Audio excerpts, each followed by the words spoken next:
Setelah saya membaca, saya merenungkan, saya mengkaji, ternyata memang bahwa sebelum kita nanti eh, Al-Mahdi itu menjadi imam kita, kita samina watona kepada Imam Mahdi dan nanti kita membayat Imam Mahdi. Dari narasi hadis yang ada, dari teks yang ada, sangat jelas memang kita harus mencari dulu, kemudian juga mengikuti dan membantu sosok dua sosok sebetulnya, yaitu putra Bani Tamim dan juga Al-Mansur. Ya. Bahkan kepada Bani Tamim kan harus berbayat. Jadi sebelum kita samina watona kepada Al-Mahdi. Kenapa demikian? Alhamdulillah saya benar-benar sangat beruntung sekali bisa bertemu dengan Muhammad Qasim dalam waktu yang cukup lama. Disitulah saya memahami bahwa ternyata memang saat ini Muhammad Qasim sesuai dengan mimpinya. Jadi kita tidak ngarang-ngarang ya sesuai mimpinya, dan fakta zohirnya seperti itu.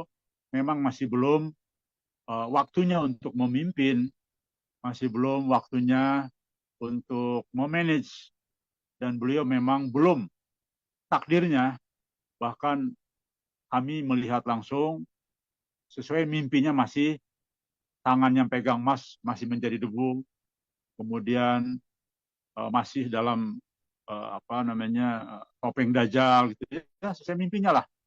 Dan itulah keuntungan kita, karena apa? Ini sebetulnya menunjukkan bahwa benar mimpi-mimpinya, bahwa apa yang disampaikan Muhammad Qasim apa adanya itu semakin meyakinkan kita bahwa beliau mimpinya dari Allah Subhanahu Wa Taala. Karena apa yang dimimpikan benar-benar zohirnya memang demikian. Nah, maka karena Al-Mahdi masih demikian, ya, masih belum menjadi layak untuk menjadi imam, maka yang merintis perjalanan Al-Mahdi, yang menzahirkan, yang kemudian membantu berbagai arah dan jalan sehingga saatnya nanti Al-Mahdi berkuasa ya, atau memang mencapai takdirnya, maka Bani Tamim inilah yang membantu pergerakan itu semua ya. Nah, jadi sebetulnya yang benar itu seharusnya kita berada di kelompok Bani Tamim dulu. Baru setelah itu kelompok ini akan sama-sama memberikan untuk menyerahkan kekuasaannya, menyerahkan kepemimpinannya, menyerahkan wewenang dan sebagainya. Nah, itu. Jadi saya kira itu yang pertama yang saya peroleh dari banyak hadis dalil yang saya baca ya. Kemudian yang kedua, ternyata Bani Tamim itu memang harus bisa dinilai oleh semua pihak. Jadi bukan ujuk-ujuk ya, tapi harus bisa dianalisa. Kenapa demikian? Karena kan kita harus mengikuti, kita harus membantu, dan harus berbayat. Tentu ketika kita harus punya kewajiban seperti itu, maka sangat logis jika kita bisa menilai. Sebab tidak mungkinlah Allah Subhanahu wa Ta'ala membuat aturan, apalagi terhadap sosok seseorang, kalau kita tidak bisa menilai. Katakanlah ujuk-ujuk muncul gitu ya. Kan bagaimana kita bisa yakin bahwa itu adalah kelompok Bani Tamim? Nah, sementara rekam jejaknya tidak ada kan. Itu satu. Yang kedua, ini berarti bukan perorangan, karena Bani kan kelompok, maka harus kelompok ini harus ada satu geng lah, satu organisasi gitu ya, kira-kira demikian. Itu yang kedua. Yang ketiga, tentu gerakan dari kelompok ini tidak bertentangan dengan hadis. Sebab jangan sampai ketika kelompok ini ada sebuah kelompok lalu bertentangan dengan hadis yang ada, maka itu bukanlah Bani Tamim. Ditambah dengan sesuai mubasyirat yang ada. Nah, jika dengan mubasyirat yang ada itu bertentangan, itu juga menjadi sesuatu yang bertolak belakang dengan kaidah Bani Tamim. Ya. Yang berikutnya, saya mendapatkan satu keyakinan sekarang. Panji hitam itu tidak dinisbahkan kepada hanya Bani Tamim, tapi juga panji hitam itu adalah dinisbahkan kepada kelompok yang akan berperang, ya. Bahkan di dalam mimpi Muhammad Qasim diyakini itu sebagai simbol jet tempur, 3.000 jet tempur, ya, panji hitam itu. Jadi ini ternyata dua hal yang berbeda.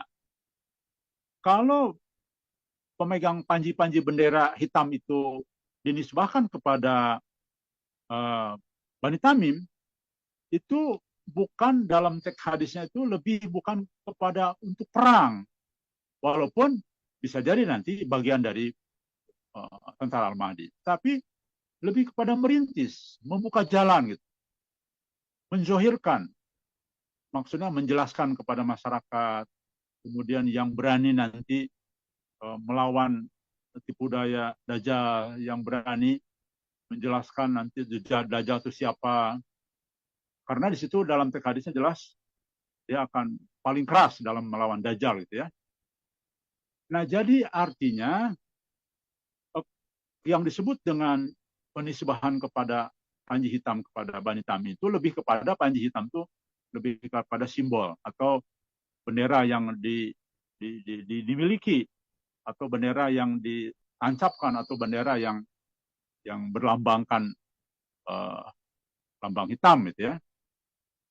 Nah, sedangkan panji hitam yang dimaksud dalam hadis yang lain, sebuah pertempuran yang tidak pernah terkalahkan, ya, kemudian juga dilambangkan dalam mimpi Muhammad sebagai jet tempur hitam, itu adalah hal yang berbeda. Itu saya kira saya memperoleh satu kesimpulan itu.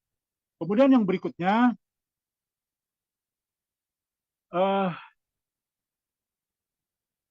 gini, Bani Tamim itu dan juga Al-Mansur adalah orang-orang yang pasti insya Allah masuk dalam catatan lembaran emas, tinta emas, ya. Karena tidak mungkin sosok ini disebut-sebut dalam hadis, tapi tidak ada tercatat dalam lembaran yang bertintakan emas. Artinya bisa jadi ini kelompok yang sejak awal membantu, ya. Namanya juga membuka jalan. Membuka jalan itu kan satu proses yang panjang, bukan tiba-tiba, gitu kan.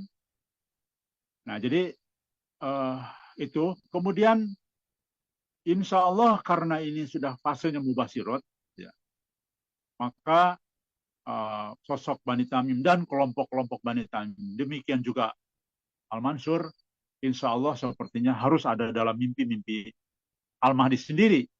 Karena Al-Mahdi kan mencari 4 sosok itu, ya. Jadi seharusnya ada, dan saya yakin ada. Termasuk mungkin dimimpikan oleh banyak orang juga. Karena sekali lagi, sekarang ini fase mubasyirat, bukan fase ilmu, karena kita yakin bahwa ulama dan ilmu sudah diangkat oleh Allah, yang tema ini akan disampaikan di ini kajian minggu depan, ya, kajian 2 hari 1 malam. Nah, kita akan bahas tuntas. Maka kami yakin bahwa ada dalam mimpi Muhammad Qasim sendiri, ya. Siapa itu Bani Tamim, siapa itu Al-Mansur dan Al-Haris Al-Aras, ya. Walaupun Muhammad Qasim karena belum bisa mentakwilkan, maka beliau sendiri mungkin masih dalam posisi belum tahu